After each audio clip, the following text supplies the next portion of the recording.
మనతో పాటు విజయనగరం జిల్లా నెల్లిమేర్ల ఎమ్మెల్యే లాకో మాధవి జనసేన ఎమ్మెల్యే ఏకైక మహిళా ఉమెన్ ఎమ్మెల్యే. అసలు మీ జనసేన పార్టీ ఆవిర్భావ సభ ఏ విధంగా జరుపుతున్నారు?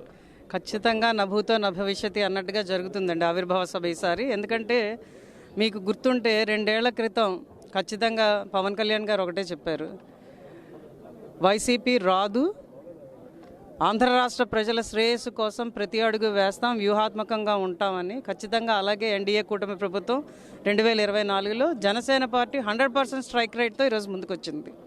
కాబట్టి దాని తర్వాత జరుగుతున్న సభ ఇది. క్రియాశీలక సభ్యులైతే ఇప్పుడు సుమారు 12 లక్షల మందికి పెరిగింది, డబల్ చేసుకున్నాం ఇయర్.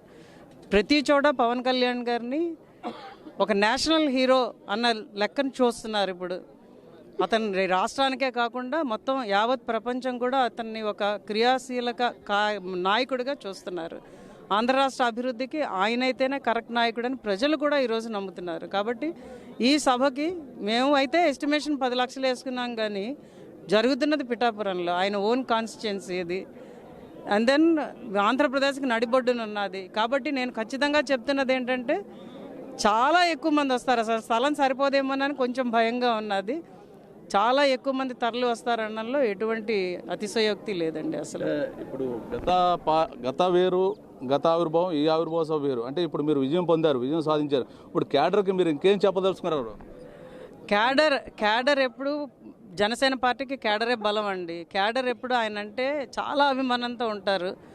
క్యాడర్ అయితే ఈ సభకి రావడానికి ఎప్పుడో సన్నాహం చేసుకున్నారు. అసెంబ్లీ ఉంది, సభ అవ్వదేమోనని కొంతమంది నిరుత్సాహపడ్డారు. ఎందుకంటే నేను చెప్తున్నది, పోయిన సంవత్సరం ఎన్నికలు ఉన్నాయని చెప్పి ఏ నియోజకవర్గంలో ఆ నియోజకవర్గంలో ఆవిర్భావ సభలు చేసుకోమంటే రికార్డు స్థాయిలో ప్రజలు వచ్చారు. ఆ రోజు రికార్డు స్థాయిలో కార్యకర్తలు వచ్చారు. కాబట్టి అందరం కలిపి ఎన్నికల తర్వాత విజయాన్ని ఉద్దేశించి చేస్తున్న సభ కాబట్టి ఖచ్చితంగా లక్షల్లో జనాలు వస్తారు.